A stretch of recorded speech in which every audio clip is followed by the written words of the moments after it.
Approche Lillet, piste 25, atterrissage 25, décollage 24.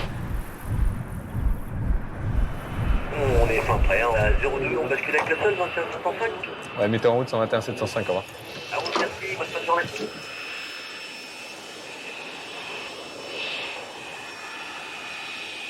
Il y a des jours où le monde appartient vraiment à ceux qui se lèvent à l'aube. Ce jour-là, 26 juin, 6 heures du matin, après 3 mois d'arrêt, Orly reprend enfin son souffle. C'est avec grand plaisir que nous demandons le repoussage d'Alpha 3 suite à la réouverture du terrain d'Orly. Sur les voies d'accès aux pistes, les pompiers se mettent en place. Ils attendent le premier vol de la journée. L'appareil va être au roulage sur Whisky 2. Et il va se présenter sur Lima 4. Pompier 9, pompier 3, top. C'est une tradition aéronautique pour fêter les grands événements. On appelle cela le water salute, salut aquatique.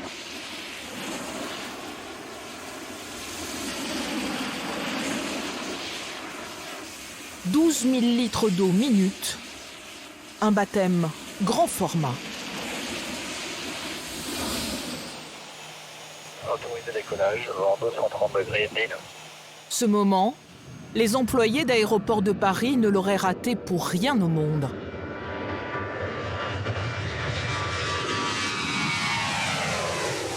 C'est le moment, hein. Allez, on se rapproche.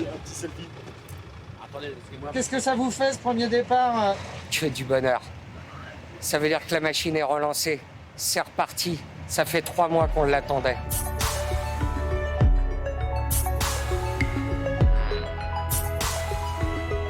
Orly à l'arrêt, un événement historique. Jamais le deuxième aéroport de France n'était resté fermé aussi longtemps. Durant la période de confinement, seules les marchandises ont pris l'avion. Pendant 4 mois, nous avons eu le privilège de pénétrer ce monde fermé. Dans cet univers étonnant où le chant des oiseaux a remplacé le bruit des réacteurs, nous avons côtoyé les vigies d'Orly. Sylvain, chef des espaces verts. Ouais, je fais jamais ça, hein. Être planté au milieu de la piste. Voilà, c'est inédit, c'est inédit. Elisabeth, première femme effaroucheur de France. Depuis le confinement, elle a un mal fou à éloigner les oiseaux des pistes. Là, j'arrive sur le moment T où... Oh là là. Donc voilà, eux, je les veux plus, en fait. Bruno, inspecteur. C'est lui qui fera l'ultime contrôle des pistes, le matin de la reprise. On n'a pas le droit à l'erreur. Dans ce contexte-là, l'erreur, elle peut avoir des répercussions énormes. Margit, chef d'escale de Corsair. Mesdames et messieurs, il faut évacuer. Ne vous inquiétez pas, on reprendra l'enregistrement tout à l'heure normalement. Hein. Le jour de la remise en route, elle va gérer un énorme imprévu. C'est terrible. Pour nous, c'est notre cauchemar. À leur côté, nous avons assisté au redémarrage de cette machine complexe. C'est quelque chose? Et cela n'a pas toujours été facile. Ça marche pas? Non. Immersion dans les coulisses d'Orly. Ok, on démarre le 1. Pareil pour le 1. Un monde à part.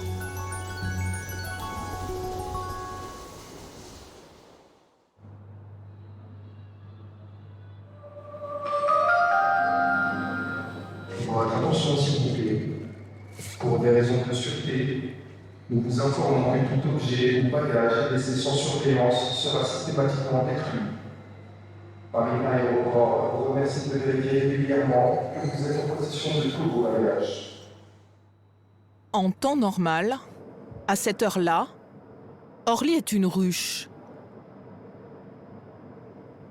Mais aujourd'hui, à perte de vue, des comptoirs sans file d'attente, des halls dépeuplés, des tapis sans bagages. Depuis 1 mois et demi, rien ne bouge. Le 31 mars, toutes les boutiques ont fermé leurs rideaux. Elles n'ont plus rouvert.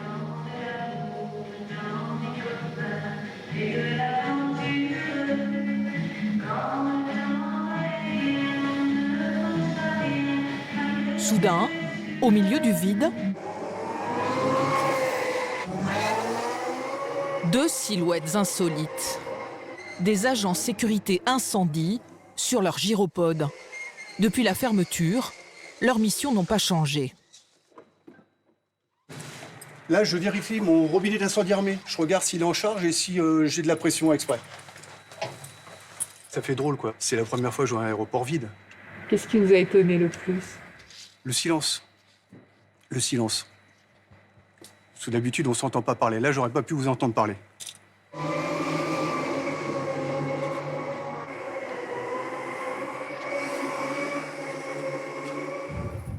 Côté piste aussi, Orly semble endormi. Piste 02 et 20, fermée. Whisky 32, fermée. Piste 07, fermée. Risque arrière important. Depuis le 31 mars, 90 avions sont cloués au sol. Au nord de l'aérogare, la piste 220, la plus ancienne, a même été transformée en parking pour Boeing désœuvré. Avant de les laisser là, la compagnie les a soigneusement emmitouflés. Les pneus, protégés du soleil. Les sondes pitot, calfeutrées, au cas où une abeille voudrait y faire son nid. Les réacteurs, bâchés, pour les protéger des oiseaux.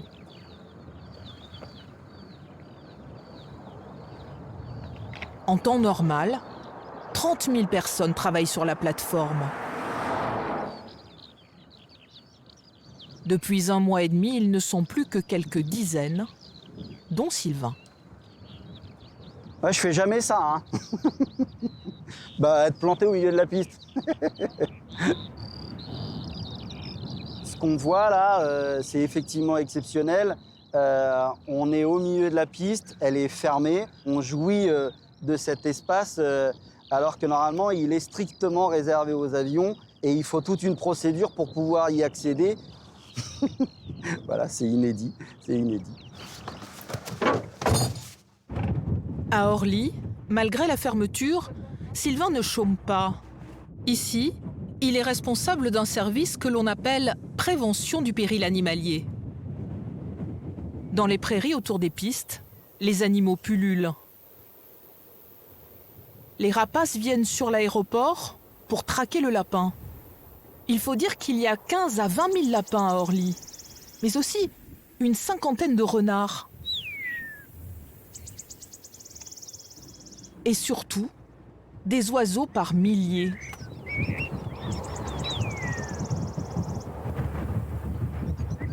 Sylvain en a recensé 92 espèces différentes. Là, il y a des pigeons, des corneilles. J'ai vu un ou 2 goélands au loin, là. Des ronds cendrés. On vient de voir passer un faucon cresserelle. Et un peu plus loin, il y avait une corneille. C'est des oiseaux qu'on voit très régulièrement sur le terrain d'Orly. Ce que redoute particulièrement Sylvain Lejal, c'est la collision entre un oiseau et un avion, car les réacteurs sont très fragiles. Dans le service de prévention du risque animalier, une dizaine de personnes ont pour unique travail d'éloigner les oiseaux des pistes.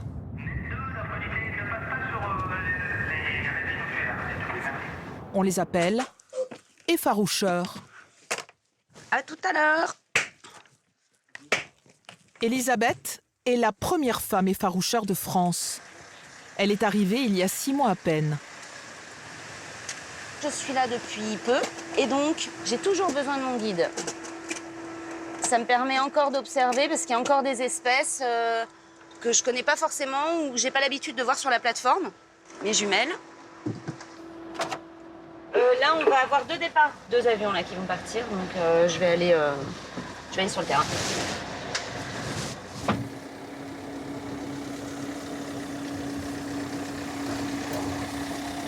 Orly Manœuvre de l'Itavière 4, bonjour. Mais bonjour. Ça va, Alain? Chaudement, mais ça va. C'est ça, pour un début de mission, un antenne avion et un essai radio, s'il te plaît. Bon, 5 et 2. 5 également, bonne journée. Même si l'activité est presque à l'arrêt, il y a encore 2 ou 3 vols par jour, contre 600 en temps normal. Mais Elisabeth a beaucoup plus de travail qu'avant. Les oiseaux n'en font qu'à leur tête. Il faut vraiment que je regarde si je peux pas avoir de mauvaises surprises. On a tellement peu de décollage, de mouvements avion en ce moment, qu'en fait, ils sont moins habitués. Le moindre bruit, ça pourrait les faire lever au mauvais moment. Au moment où, justement, l'avion décolle, là où il est le plus fragile, notamment. Allez, debout là-dedans!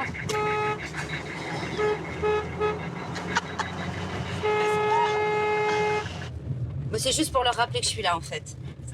J'aime bien. Ils se disent, la revoilà. J'étais en vacances, les petits, me revoilà. Pour éloigner les oiseaux des pistes, Elisabeth est dotée de ce petit appareil qui l'amuse beaucoup.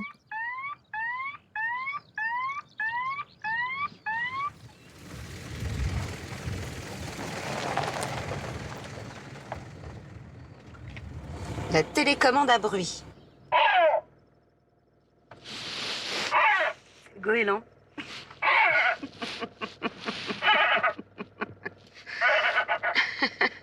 J'ai le héron, on a une quarantaine de sons.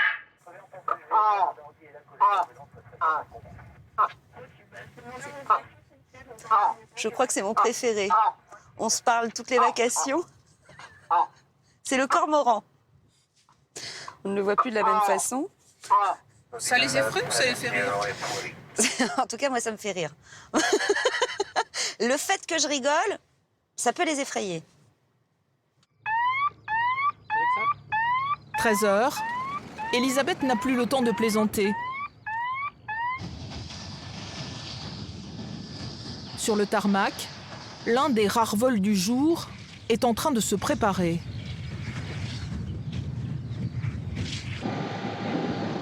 Un avion de la compagnie Corsair va emmener en Martinique des sacs de courrier et des paquets postes. Oui, donc tout le chargement est là?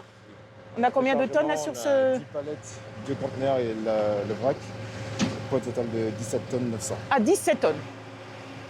Bonjour, vous allez bien? Margit Pulsar, chef d'escale de la compagnie, surveille le chargement. De toute façon, là, le chargement va être terminé d'ici une quinzaine de minutes, c'est bon? On n'est pas embêté par les autres, hein? On est tout seul? On est tranquille? Si Corsair fait des vols de marchandises, c'est pour faire entrer un peu d'argent dans les caisses. Un Airbus A330 comme celui-ci coûte à la compagnie au bas mot 500 000 € de location tous les mois. La météo sur la route est bonne? Excellent. Pas de soucis? Écoutez, c'est parfait. Pendant ce temps, les recettes, elles, sont quasiment à zéro. Depuis fin mars, il n'y a plus de vol passager à Orly. Donc là, c'est un vol sans passager. C'est un vol sans passager, effectivement. Bon, écoutez, espérons que ce soit un des derniers, hein, et que bientôt, cette cabine soit de nouveau remplie de passagers joyeux et heureux d'aller voler sur leur destination. Ça vous manque un peu? Oui, bien évidemment, c'est sûr. Oui, toute cette vie à laquelle on est habitué, effectivement, un aéroport où vous avez du bruit constant, où cette odeur de kérosène, ça fait partie de votre vie de tous les jours. Et voilà.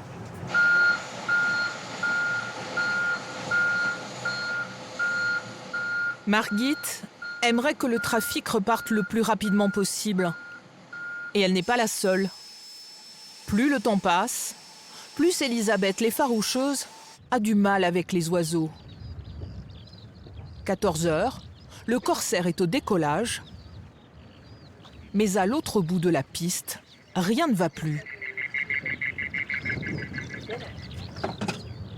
Oh, waouh! Elisabeth a 1 minute pour se débarrasser de ce groupe de pigeons. Ah bah là, d'un coup, ils sont un peu énervés, regardez. Vous avez une arme, Elisabeth? C'est quoi? C'est un 8 mm, mais c'est pas létal. Hein. Pour le coup, on utilise des fusées, hein, pas des balles. Hein.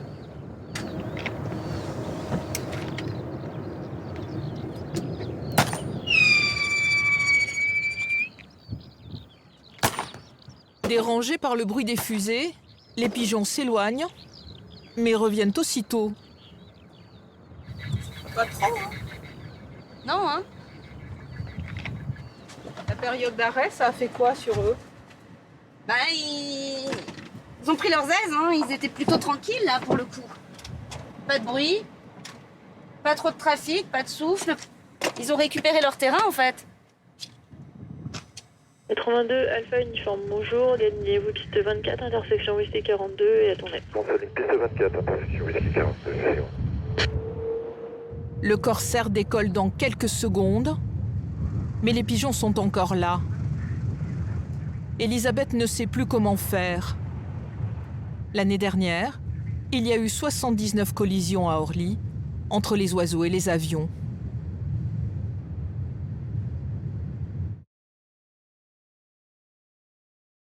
Gagnez-vous piste 24, intersection Whisky 42 et attendez. Sur la piste d'Orly, un vol de fret de la compagnie Corsair est au décollage. À l'autre bout, Elisabeth l'effaroucheuse essaie désespérément d'éloigner une 50aine de pigeons, un peu collants. Là, j'arrive sur le moment T où... Oh là là! Voilà, je veux pas trop tirer pour pas trop l'élever, mais là, il va falloir que je les pousse un petit peu quand même. Donc voilà, eux, je les veux plus, en fait. 24, autorisé décollage, 270 degrés de 9.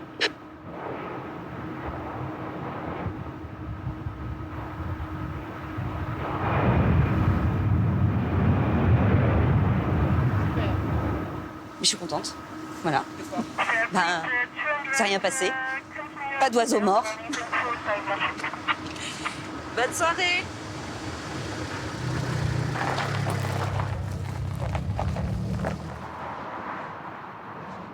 Mardi 12 mai 2020, la France commence à peine à se déconfiner. Europe 1. Écoutez le monde changer. 55 jours en sommeil quasi complet, 2 mois, et la France qui rouvre un peu les paupières ce matin. Début de déconfinement, c'est notamment retour au bureau physiquement, même si beaucoup restent en télétravail. Orly est toujours fermé, depuis déjà 2 mois. Mais pour la première fois, quelques signes d'activité se font jour. Dans le hall 4 désert, des silhouettes masquées. Un groupe de directeurs d'aéroports de Paris s'est donné rendez-vous. Ce qu'on pourrait faire, une petite alvéole ici. Ouais, c'est ça. Ouais.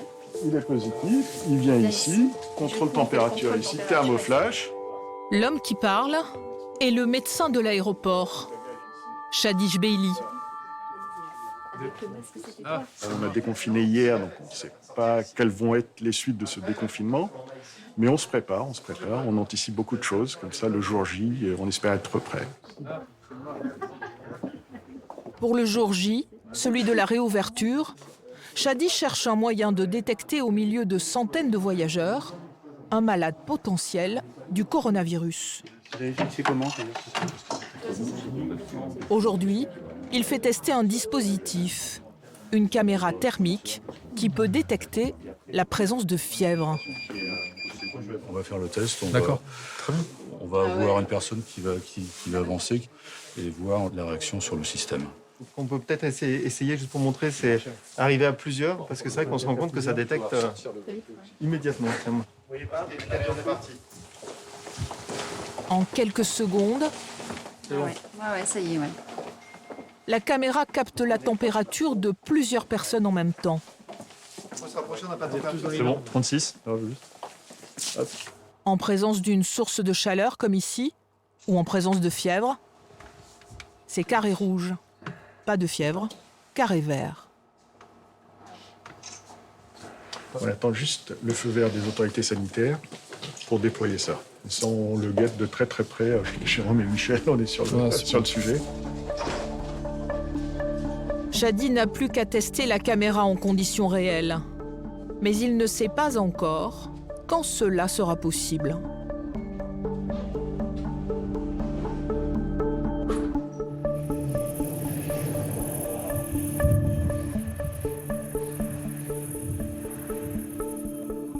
À Orly, au bout de 2 mois d'arrêt, les 30 000 employés de la plateforme commencent à trouver le temps long.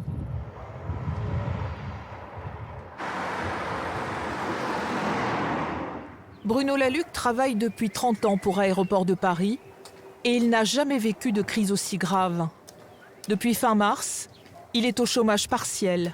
Il ne travaille que 2 jours par semaine.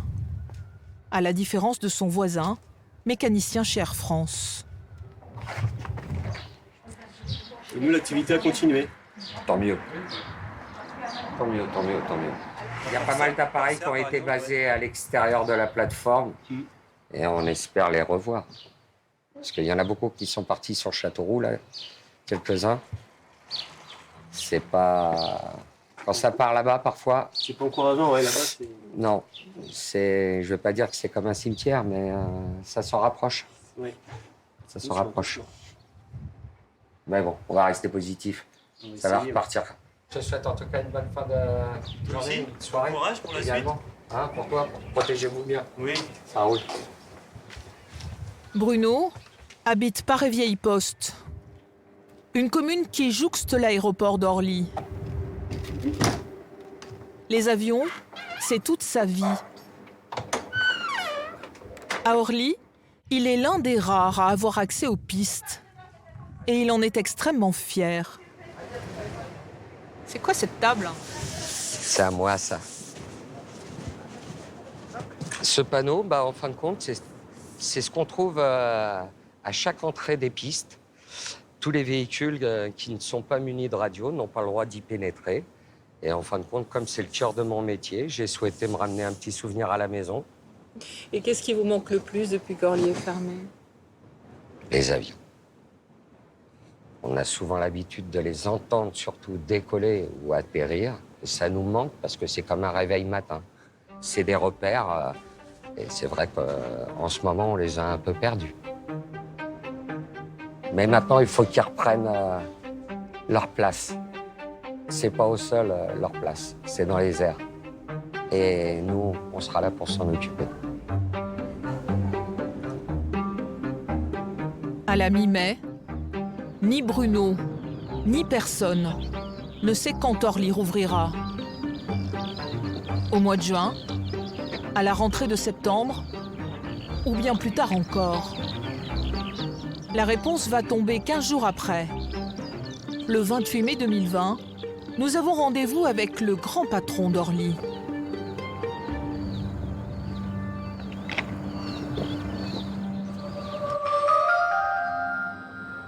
Paris Aéroport vous remercie de vérifier régulièrement que vous êtes en possession de tous vos bagages.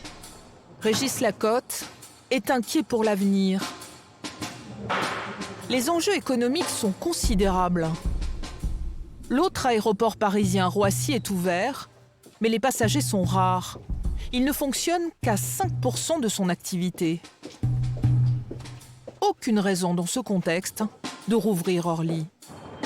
Sauf que depuis plusieurs semaines, les compagnies aériennes font monter la pression. Elles perdent chaque mois des millions d'euros. Aujourd'hui, Régis Lacotte leur a donné un rendez-vous important pour une réunion en audioconférence. Bonjour, Régis est connecté. Est-ce qu'il y en a déjà qui ont rejoint l'audioconf? Oui, bonjour Régis, Charlotte. Bonjour, Au Charlotte. bout du fil, les PDG de Transavia, EasyJet, Corsair, Vueling, Air Caraïbes French Bee, des compagnies basées à Orly. Régis Lacotte veut leur annoncer une information jusque-là confidentielle. Une décision qu'il a prise avec le PDG d'Aéroports de Paris, Augustin de Romanet.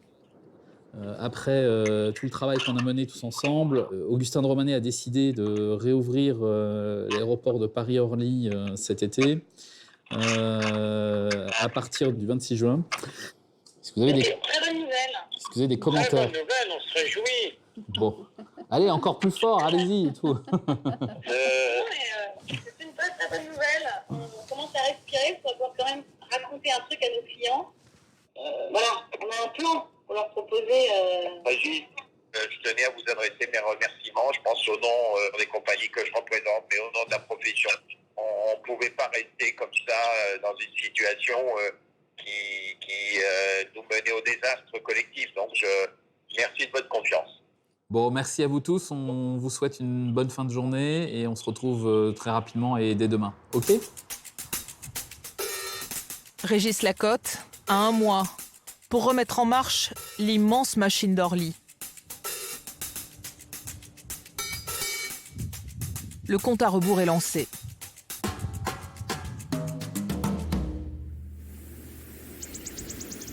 Et c'est Bruno qui donne le coup d'envoi.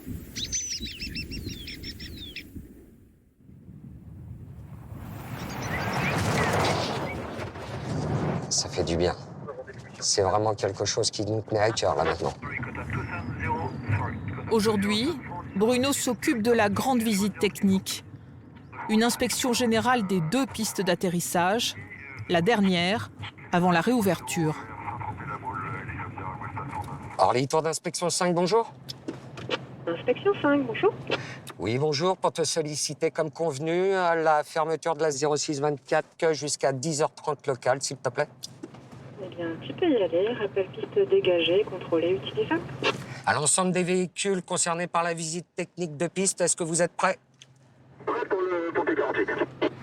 C'est bien pris. On pénètre avec l'ensemble des véhicules sur la 0624 pour la visite technique et on te rappelle piste dégagée et contrôlée.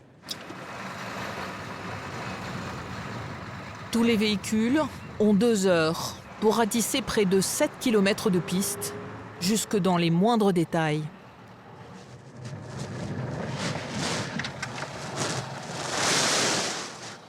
Tout se passe bien?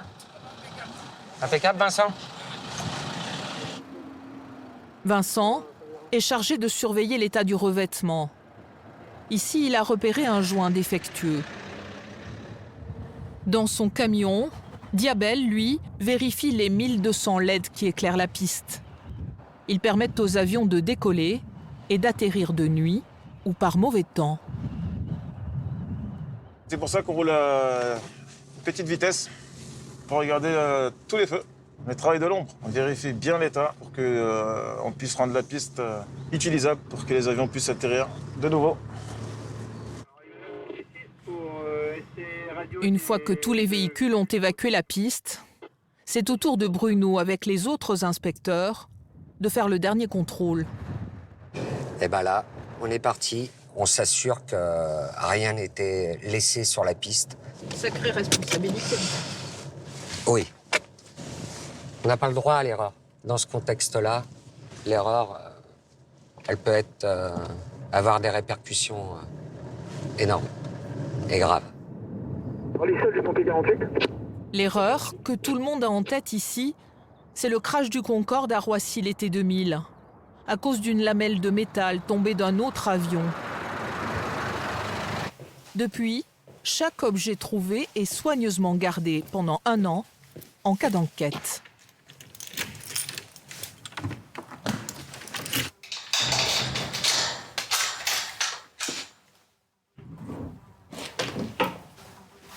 Un bout de cale-avion, esquinté, un enjoliveur également. Ça, c'est une pièce qui permet aux mécanos de pouvoir cibler des endroits où c'est très peu accessible au niveau du regard. Mais une pièce comme ça peut occasionner tout autant des dégâts que sur le Concorde.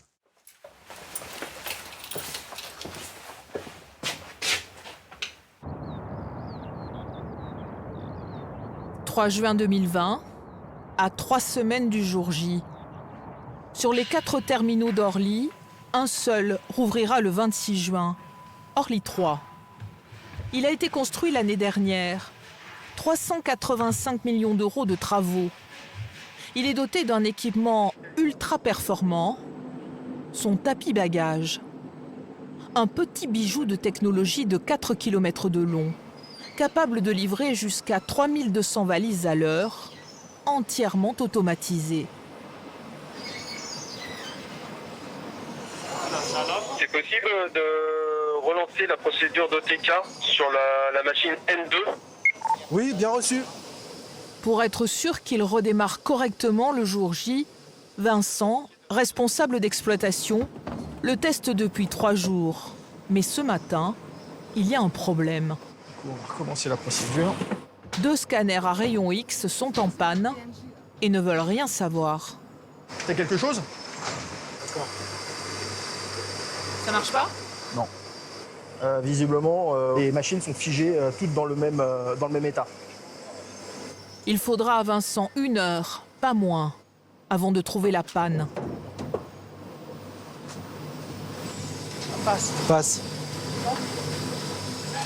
C'est bon, c'est passé sur la machine de nord.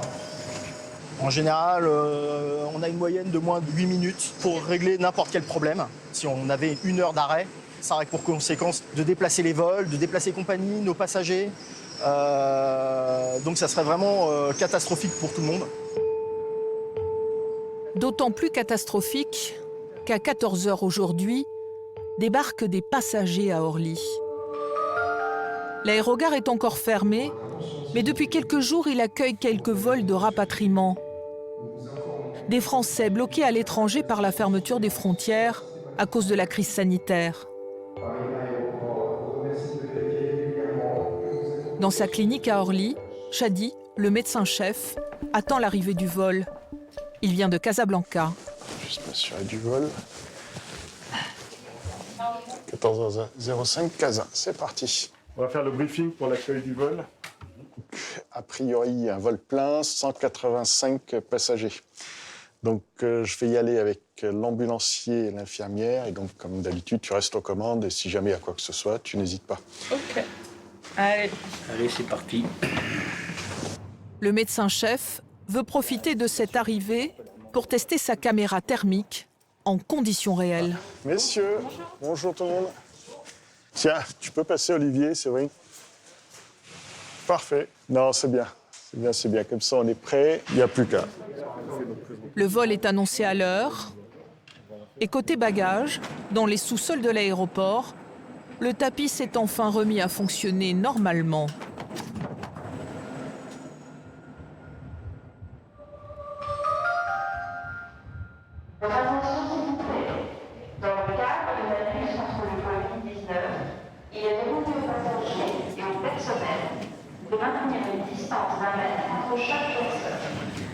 Les passagers en provenance de Casablanca pénètrent sur le territoire français, sans même remarquer la présence de l'équipe médicale et de la caméra thermique. Le trafic est fluide, il n'y a aucune conséquence, il n'y a aucun ressenti. C'est vraiment transparent pour les passagers.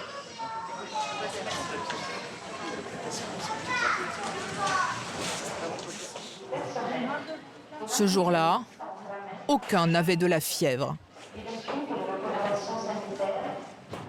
À Orly 3, le temps s'accélère. J'aurais préféré, Hugo, qu'on se concentre d'abord sur cette zone. Le 8 juin, à 18 jours de la reprise, une équipe est chargée de veiller au respect des distances sanitaires. Elle a 7000 autocollants à installer au millimètre près. Centré. Voilà. 8 jours plus tard, une autre équipe est chargée quant à elle de nettoyer et désinfecter entièrement les 80 000 mètres carrés du terminal 3.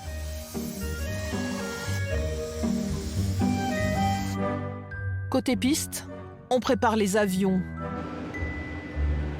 Dans le métier, on dit qu'on les déshabille.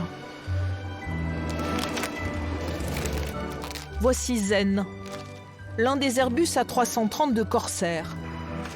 Il sera le premier avion de la compagnie à décoller d'Orly le jour J.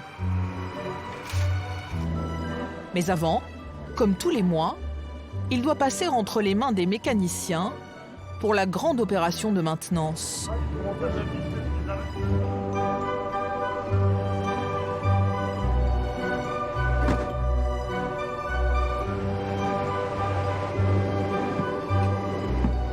C'est là, en fait, c'est le cœur électrique de l'avion, avec tous les calculateurs de bord ici. On est là où peu de personnes viennent voir ce qui se passe à part nous, quoi. Pendant 4 heures, 6 mécanos vérifient tout. Circuits électriques, hydrauliques, la soute, où seront chargés les bagages dans quelques heures, les trains d'atterrissage, les moteurs. Tu as prêt la mise en route en bas? Je suis paré pour la mise en route. Ok, on démarre le 1. Paré pour le 1.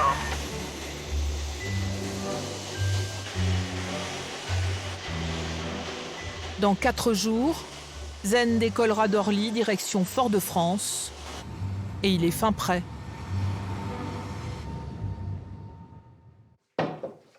À Paray-Vieille-Poste, le 26 juin, 3h30 du matin. Bruno s'est levé tôt car c'est lui qui fait la première inspection des pistes aujourd'hui. Le café de la réouverture. Laure, sa femme, est venue lui dire au revoir. Laure travaille elle aussi à Orly, mais depuis 3 mois, elle est au chômage. Là, c'est long. Ça devient très, très long. Vous êtes rencontrés où tous les deux?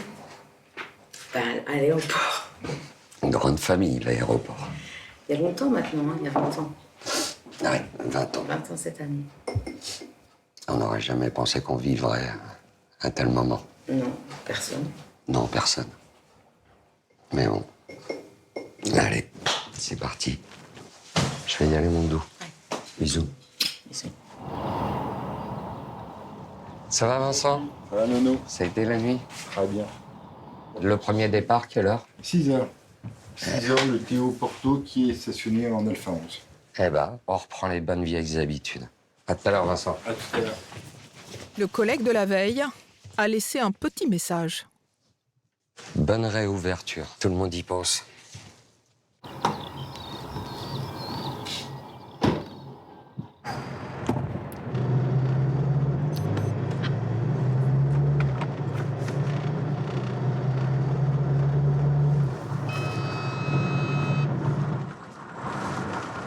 Orly, tour d'inspection 5, bonjour. Sur Whisky 41, au point d'attente 24, pour le contrôle, s'il te plaît. À la demande de Bruno, la tour de contrôle allume les lumières de la piste. Je te remercie, Lado.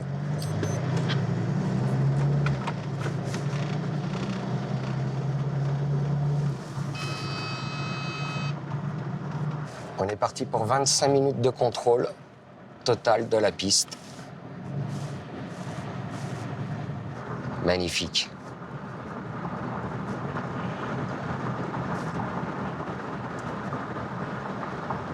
Nos 2 pistes maintenant sont splendides. Des fois, vous dites que vous avez de la chance? Oui. Oui, surtout que je suis rentré dans le milieu aérien par le plus grand des hasards. Et quand je regarde où j'en suis, je me dis que j'ai beaucoup de chance. C'est pas donné à tout le monde d'être sur des pistes en activité sur un aéroport international. Orly, tour d'inspection 5, 0624 dégagé, piste contrôlée et utilisable, et la piste est sèche. Et c'est avec émotion qu'après 3 mois d'absence, Orly est prêt à raconter de nouvelles grandes histoires. Bonne journée à tous. Bruno a terminé sa mission.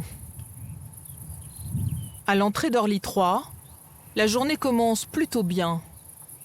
Pour limiter le nombre de personnes dans l'aérogare, seuls les passagers sont autorisés à entrer.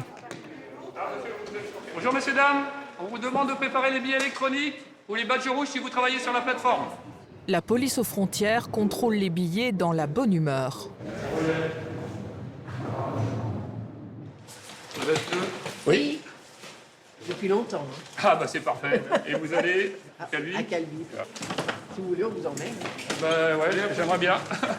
Bon voyage, messieurs, dames. Merci, au revoir. Bon vol.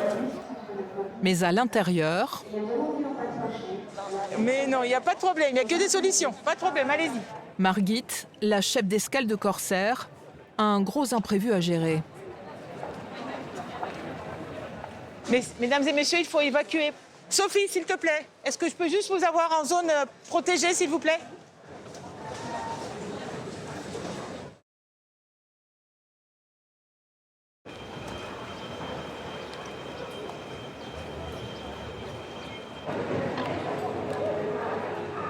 D'accord?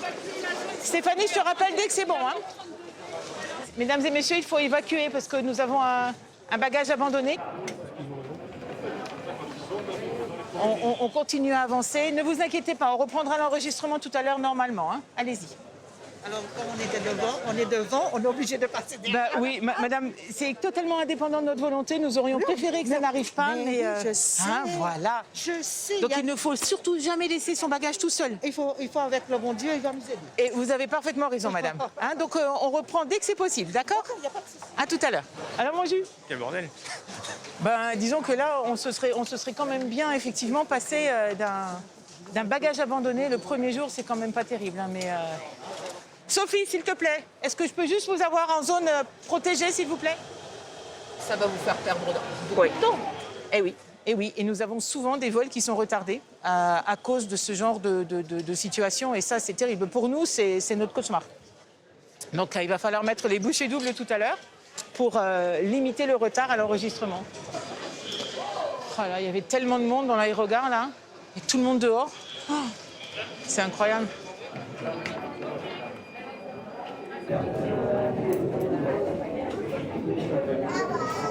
À 50 mètres au-dessus, dans la tour de contrôle, l'ambiance est beaucoup plus calme.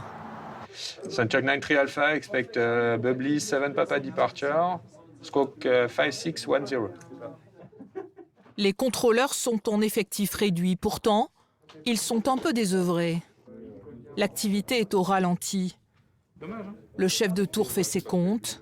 Les mouvements, décollage et atterrissage d'avions ne sont pas nombreux. Aujourd'hui, je crois qu'on a 70 mouvements, à peu près 70-75 mouvements. D'habitude, à cette période de l'année, on tourne autour de 700, à peu près. Donc ça fait 10% du trafic. Voilà. Donc d'ici, on va dire, dans les 30 minutes qui viennent, normalement, il y a tous ces avions qui doivent partir, normalement. On va attendre un peu le client, là, parce que ils sont pas encore prêts. Sur le tarmac, Zen, l'Airbus de Corsair, a déjà 1 heure de retard. Le temps s'étire quand, soudain, un visiteur inattendu. Un Rafale de l'armée de l'air. Il est venu faire un petit salut à Orly pour la réouverture.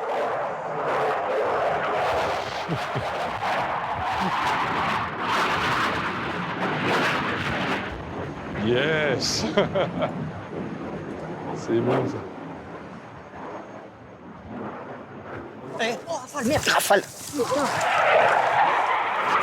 En lisière d'aéroport, l'apparition surprend un petit groupe de photographes. Il y avait bien un bruit, hein. Depuis longtemps, au dernier moment, lui, c'est ça qui est bon. J'ai pas eu le temps. Bon, non, moi je l'ai eu, mais je l'ai eu derrière.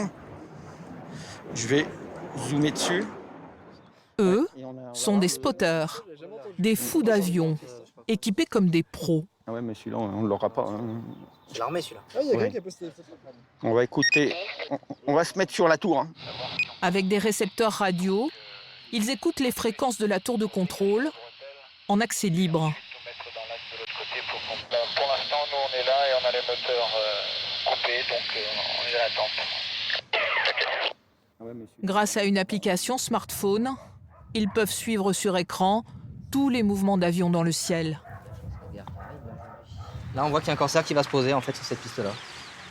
Après, il est en approche. Donc là, vous êtes bien placé a priori. Pour l'atterrissage, oui, parfait. Donc on va se mettre en place. Hein. On va en profiter. Hop.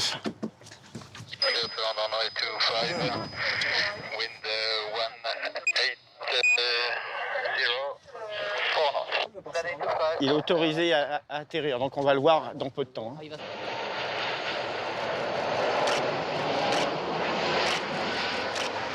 Les spotters publieront leurs photos sur des sites spécialisés. À l'autre bout de l'aérogare, l'autre Airbus de la compagnie Corsair, Zen, prévu pour partir à 14 h, est toujours en attente. Il a déjà 1h30 de retard et il manque encore plusieurs passagers. Aux côtés du pilote, Margit essaie d'accélérer les opérations. Il n'y a pas beaucoup de boutiques ouvertes là, donc les passagers ne peuvent pas s'arrêter aux boutiques. Hein. On va y arriver tout doux. Hein. Évidemment, voilà. c'est positif. Hein. Ils arrivent tous au compte-gouttes, mais bon, voilà. Donc...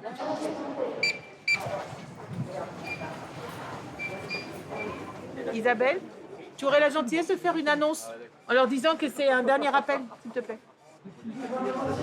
Ceci est le dernier appel pour les passagers du vol Corsair 924 à destination de Fort-de-France. Merci à l'ensemble de nos passagers de bien vouloir se présenter vers la porte D15 pour un embarquement immédiat. Par ici, on est d'accord.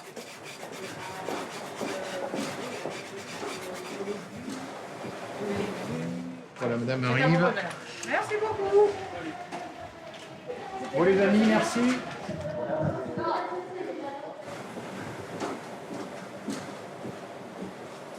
Ça y est, la dernière passagère. Le sol, bonjour, Corsair 924. Corsair 924, bonjour. Eh bien, nous sommes en Alpha 3 et nous sommes très heureux de vous demander l'autorisation de repousser. Pour ce premier vol au départ d'Orly et à destination de Fort-de-France. Corsair 924, je repousse à l'état face à l'ouest. Nous repoussons face à l'ouest, Corsair 924.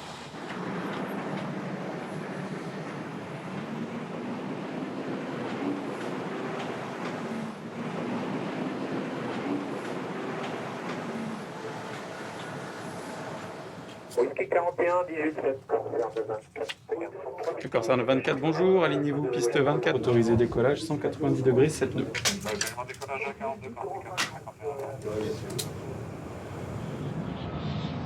Le vol décolle enfin avec 2 heures de retard. Le 26 juin, Orly a vu passer environ 8000 passagers au lieu de 90 000 habituellement.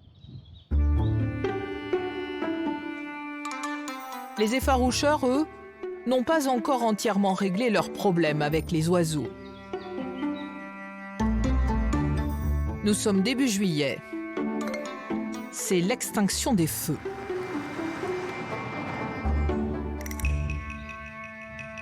L'heure où l'aérogare s'endort. Enfin, pas tout à fait.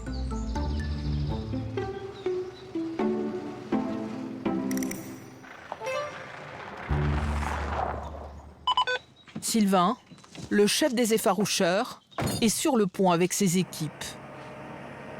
Bon, c'est bien. On finira à l'heure. Ça, c'est bien. Il va installer une technologie dernier cri. Vas-y, tout droit. Redresse. Redresse. Stop, stop, Rémi. Bon, elle est bien. Bon, ça va, c'est bon. Donc c'est un écran d'effarouchement, un système d'effarouchement optique, et donc qui émet un signal qui crée un sentiment d'insécurité pour les oiseaux sur un périmètre d'environ 200-250 mètres. Ça fonctionne sur les pigeons, sur certains rapaces, les goélands, les mouettes. Donc tout ça, c'est des espèces qu'on a régulièrement sur Orly. Voilà, c'est parti. Et en langage oiseau, ça veut dire quoi, le Ça veut dire, il y a quelqu'un qui te regarde et ne reste pas trop longtemps ici. Je suis un prédateur. Voilà ce que ça lui dit. Un gros prédateur. Bon, parfait, impeccable. 4h30, Elisabeth l'effaroucheuse prend son service et vient aux nouvelles. Salut Elisabeth, ça va? Alors? Ben voilà. Oh bah super. Ça fait un joujou supplémentaire. Hein. Voilà. Non, c'est un essai de nouvelles technologies, pourquoi pas? Ça va pas vous piquer votre travail? Je pense pas, non. Non, là-dessus, je suis assez confiante. Ça n'est qu'un complément de notre travail. De notre travail et tout l'arsenal qu'on s'est déjà utilisé. Bon, ça n'a pas marché sur moi tout de suite. Bah, toi, il t'en faut un peu plus. C'est ça. Ok. Ben, Bonne journée alors. ouais, ben non, moi je vais aller me coucher. Bah oui, donc Ouais. bonne nuit, d'accord. Ouais. C'est bien. Bonne journée à toi. Ah ouais. Petit café. Ben, bon café. Salut. Quand il ne s'occupe pas de tester des dispositifs au milieu de la nuit, Sylvain Lejal a beaucoup d'autres responsabilités. En particulier, l'été.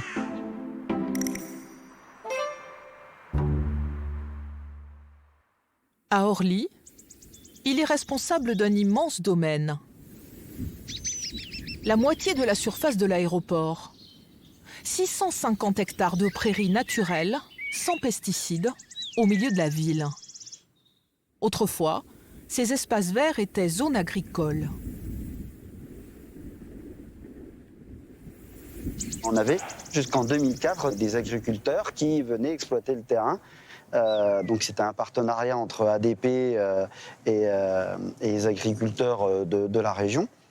Et ils cultivaient, notamment, on avait des cultures de maïs.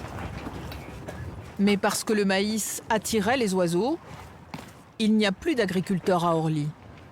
Sauf un, Léon. Vous êtes en panne? Non, j'ai changé un roulement. Là. J'ai été chercher ce matin. Oh, dans 5 minutes, on est parti. Vous êtes parti pour quoi faire? Faire du foin. Et vous faites souvent du foin d'avion? Ça fait 7 ans. 7 ans que je fais du foin sur l'aéroport. Dans certaines zones, ouais, c'est vraiment du beau foin de qualité. Après, malheureusement, comme on est en bio, quasiment, on peut dire ça. Hein. On retrouve quelques mauvaises herbes. Mais bon, on essaie de les laisser et puis en général, on fait le tour, quoi.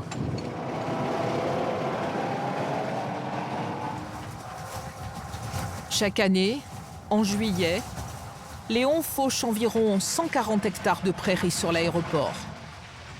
200 tonnes de fourrage qui lui permettront de nourrir ses vaches gratuitement une bonne partie de l'année. Alors que Léon termine ses foins, le ciel d'Orly se teinte des couleurs de la patrouille de France. Un survol exceptionnel de la région parisienne en hommage aux soignants du Covid. Le spectre d'une deuxième vague se profile et l'Agence régionale de santé a décidé de durcir les contrôles dans les aéroports. À Orly, la caméra thermique ne suffit plus. Pour les vols à l'arrivée de pays dits à risque, comme Israël, le Liban, la Turquie ou l'Algérie, les tests PCR sont désormais obligatoires. Bonjour messieurs, dames, bienvenue en France. À partir du 1er août, le dépistage du Covid est obligatoire pour tout le monde. Aujourd'hui, Kevin s'occupe d'un vol qui vient de Turquie. Ceux qui ont des tests, avancez vers moi. Les autres, vous allez aller sur la droite et vous allez être dépistés. Le test est totalement gratuit et pas obligatoire pour les enfants de moins de 11 ans. Ah, vous avez plus de 11 ans, trichez pas. Ok, un petit coup de gel en sortant, s'il vous plaît. Depuis le 1er août, environ 2000 tests sont réalisés tous les jours. Sur l'Algérie, on a 10% de positivité. Sur les autres, on est sur 100 passagers, on en a un positif ou pas, ou 2 maximum. Bonjour. Kevin aimerait bien qu'à terme, les tests soient obligatoires sur l'ensemble des vols à l'arrivée.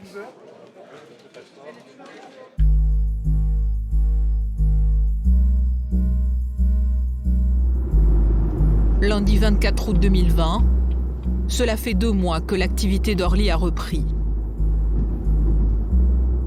Pour Régis Lacotte, le grand patron, c'est le temps du bilan. La crise sanitaire a fait beaucoup de dégâts. Orly restera toujours Orly, mais Orly souffre. L'activité est quand même encore très faible. À la fin de l'été, on est arrivé à 40%.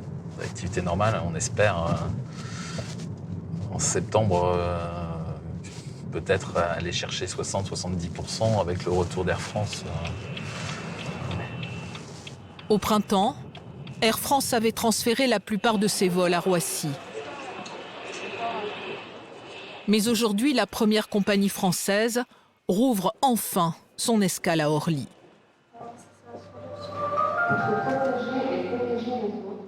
Ce matin, Régis Lacotte vient vérifier que tout va bien. Voilà notre client favori. Le client favori, c'est Laurent Millet, le chef d'escale d'Air France. Ça va? Bien?